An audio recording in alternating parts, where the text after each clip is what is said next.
Dobrodošli tudi v mojem imenu, hvala, da ste še enkrat prišli k nam.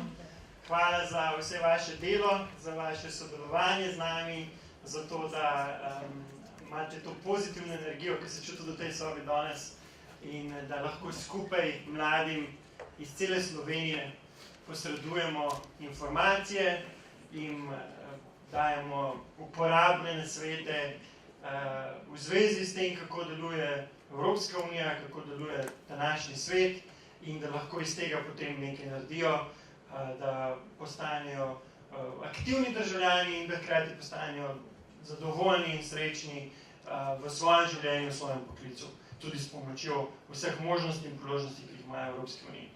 Zdaj, v Evropski uniji ta projekt poteka v 28 državah, letos drugo leto tudi v Sloveniji in zelo smo veseli, da je 49 šol letos pridruženih v projekt in skoraj vse ste tudi danes tukaj med nami, iz vseh teh šol ste tudi danes tukaj med nami.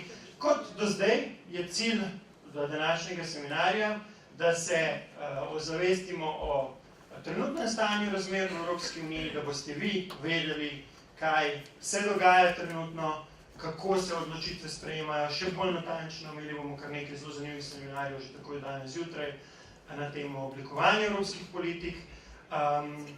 Potem bomo pa šli tudi pogledati, kako delati z mediji. To je ena tema, ki ste jo nekateri omenili kot temo, ki vas zanima, s katero se seveda tudi komunikacijska pisarna, ker je naša pisarna v bistvu na področju komuniciranja ukvarjamo. Se pravi, kako te teme, ki so velikrat oddaljene od vseh nas, ki je Bruselj le 1200 km proč, in se včasih ne zavedamo, na kakšen način se te stvari sprejemajo, odločajo in kaj vse se tam dogaja za nas, tudi strani Slovenk in Slovencev, ki nas tam predstavljajo, evropskih poslank in poslancev, da te stvari poznamo in kako jih prenesemo do ljudi. Se pravi, mediji so eden od načinov ali pa eden od najmočnejših multiplikatorjev, tistih, ki lahko neko informacijo, ki je pomembna za to, da lahko oblikujemo svoje odločitve, prenesejo do nas, do naših državljank in državljanov, do mladih, da se potem lažje odločajo o tem, kaj in kako v svojem življenju sprejemati odločitve. Tako da dan bo zanimiv in pester, bomo skupaj. Mogoče bi vam jaz samo povedal, da smo zdaj, kar se tiče Evropskega parlamenta, vstopili v leto, ki je predvolilno.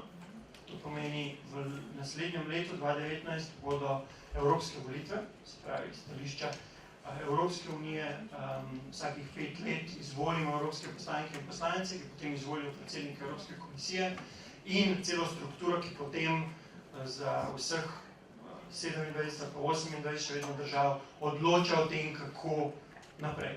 In to je trenutek, ko je še toliko bolj pomembno, da se zavedamo tega, kako Evropska unija deluje, zato da se vključimo v ta projekt. Ker najboljši način, da se vključimo vsi mi, tudi mladi, ki bodo mogoče prvič volili, je to, da povejo, da pregledajo, kaj sploh je na meniju, političnem meniju, kakšne so opcije, kakšni so predlogi za prihodnost Evropske unije, ki ni samoumevna, to vidimo tudi z Brexitom in drugimi stvarmi, ki se dogajajo. Kako naprej? Ali sploh naprej skupaj? Če naprej skupaj? Na kakšen način naprej? O teh stvarih moramo povedati tudi državljanke in državljani svojo besedo. In če jo ne povemo, potem nima smisla, da obstaja Evropski parlament. Nima smisla, da obstaja Evropska institucija. Legitimnost je prav na tem, da ljudje grejo na volitve. In zato je tudi cilj naše pisarne v Sloveniji, tako kot v drugih državah, to, da v bistvu pritegnemo čim več ljudi na volitve. Se pravi, v tem kontekstu bo tudi današnji seminar že potekal, ko razmišljamo o tem, kako pritegniti mlade v tem primeru, ki so morda prvi volivci in to je tudi pomembno, ker ko greš enkrat prvič voliti, ali prvič ne greš voliti, verjetno boš naslednjič ponovil to. Ne boš šel ali boš pa šel. Da se zavedajo, za katerikoli volitve, da so pomembne. In da pogledajo, kakšne ideje kdo predstavlja, katere so jim blizu in da potem skupaj s kolektivno zavestjo in pametjo, ki je ponavadi najboljša, usmerjamo Evropsko unijo ali pa našo državo, naše politike, ki nas predstavljajo, zato da naredijo tiste stvari, ki so za vse nas dobre na terenu. Ker kot vemo v politiki, velikrat tudi nimajo možnosti poznati vsake šole vaše, nimajo možnosti poznati vsakega kraja in končka Evropske unije in je potrebno, da se zavedajo, da imajo en prispevek tudi z naše strani, z vaše strani. Zato sem še posebej vesel, da prihajate iz toliko različnih koncev Slovenije in da dejansko lahko, kakorkoli se vam mogoče zdi, da ste oddaljeni ali pa da to ni toliko pomembno, da lahko s svojimi dobrimi idejami res prispevate k temu, kakšna bo Evropska unija, tudi preko projekta Šola ambasadorke Evropskega parlamenta. Drugi del pa tudi, ki je kot vedno za vse nas pomemben, je to, da se tudi vi med seboj spoznate. Da vi med seboj izmenjate izkušnje. Vi ste eksperti na področju izobraževanja. Mi smo tisti, ki smo se v Evropskem parlamentu spomnili, da bi bilo dobro, da vas damo skupaj, da vam damo informacije, da vam damo spodbudo, da damo mladim spodbude, ampak od vas je odvisno, kako boste te spodbude uporabili in to je zelo, zelo široka paleta možnosti, spet od vas je odvisno.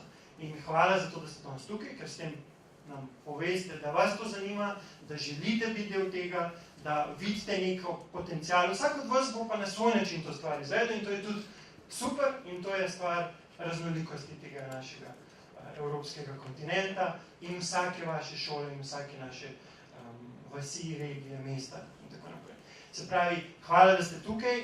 Izkoristite ta dan tudi zato, da se med sabo povežete. Priložnost bo, da se pogovarjamo, da izmenjamo izkušnje, da vidimo, kaj, recimo, kakšne dobre ideje nekdo uporablja in kaj bi lahko nekdo drug izvedel in tako naprej.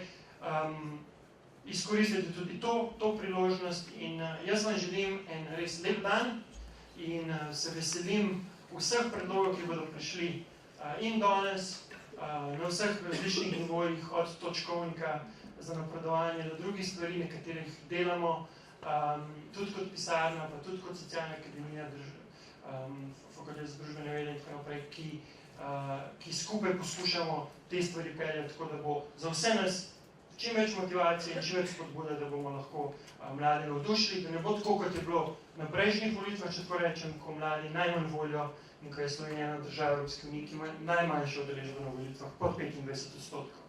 Mladi so pa še dosti nižja številka. Tako da upam, da nam bo skupaj uspelo spodbuditi mlade, da se zavedajo, da ni vseeno, kaj mislijo in da če nekaj mislijo, da ne to tudi povejo, da jih ni treba biti strah in da en način, da to povejo, zelo transparentno je to, da grejo tudi na evropske volitve, pa na vse ostale volitve ali referendume, kjer lahko izrazijo svojo voljo in svoje mnenje. Lep dan vam želim, pa se veselim sodelovanja še naprej. Hvala.